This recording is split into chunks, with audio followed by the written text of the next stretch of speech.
Mistakes to avoid in confession. Over the years, many will confess, but not always in the right way.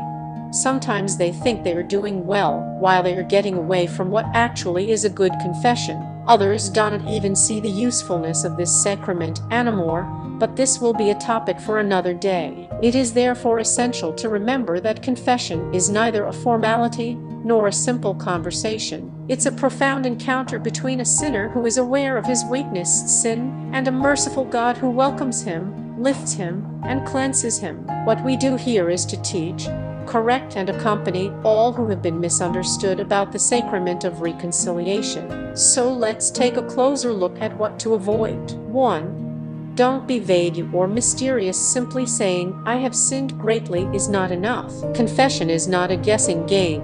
Sins must be named, not hiding it. A willfully omitted sin reveals a lack of sincerity, especially if it concludes with, "And for all the things I forgot." Be honest, precise, without going into unnecessary details or endless narratives. 2. Don't look for excuses or guilty.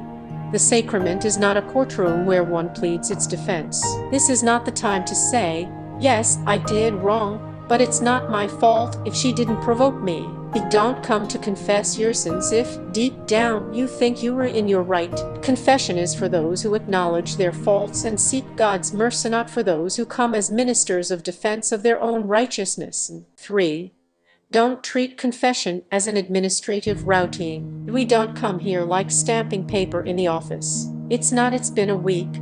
Let me empty the bin to make room for more. And above all, don't come to confession because your parents, spouse, or relatives forced you to. A confession made under coercion is not sincere. The penitent must say inwardly, "Yes, I will go, I will rise and return to my merciful Father," and not, "I came because I was forced to." Confession must be free, personal, and conscious. Approach yourself with respect, humility, and consciousness that you are coming to meet with God. 4. Don't hide the grave faults.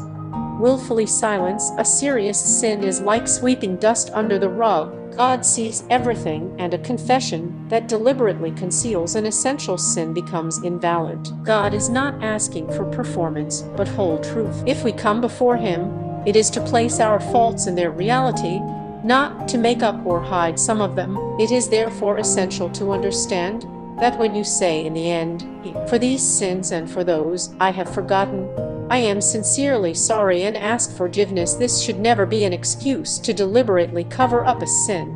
To say that we have forgotten when we have consciously decided to keep some mistakes silent is an attitude of inner lying, a lack of honesty with God, and a betrayal of oneself. Confession is only genuine when it is complete, humble, true, and without duplicity. 5. Don't be casual or humorous. Even if you were naturally cheerful, the confessional is no place to joke. You don't laugh at a sin you should be deeply sorry for. It's not a comedy show. Contrition truly is manifested by a humble, repentant heart. 6. Don't come without having your conscience checked. Coming unprepared is risking forgetting the essentials. And don't forget, don't just come because you think the local priest doesn't have enough customers and you want to support or patronize him. Prepare well, take your time, and don't rush. The Lord is there for you. The sacrament is not received out of pity for the priest, but out of a desire for conversion. Confession requires a true soul examination. 7. Don't confess the sins of others. Definitely avoid phrases like "my husband does this," or "my kids are doing this." Confession is not used to denounce the faults of others. Don't come as a minister of defense to protect your supposed holiness and accuse others before God. The confessional is not a police station where you file a complaint against your relatives. It's a place where one recognizes one's own faults. 8. Do not neglect the given penitence. Penitence is an integral part of sacrament. It is not an option. Listen carefully to the priest's prayers or recommendations and perform them in the following hours or days. Don't delay at the risk of forgetting. 9. Don't hold your confession later, especially after a grave sin. Postponing is like repelling a treatment that we need. The healing is delayed and the soul suffers. 10.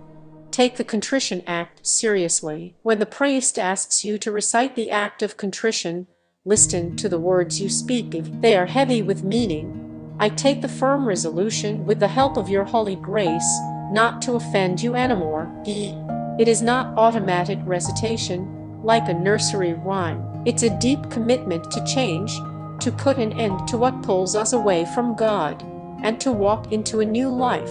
Bottom line, if you are not comfortable with a priest, don't force yourself to confess to him. You risk being so crunchy that you don't even dare say the point. Remember, it's about your salvation, not an operation to please the priest. If his mere presence blocks you, move on to someone else. We don't choose a confessor to fill a quota, but to be able to talk to God in truth and freedom.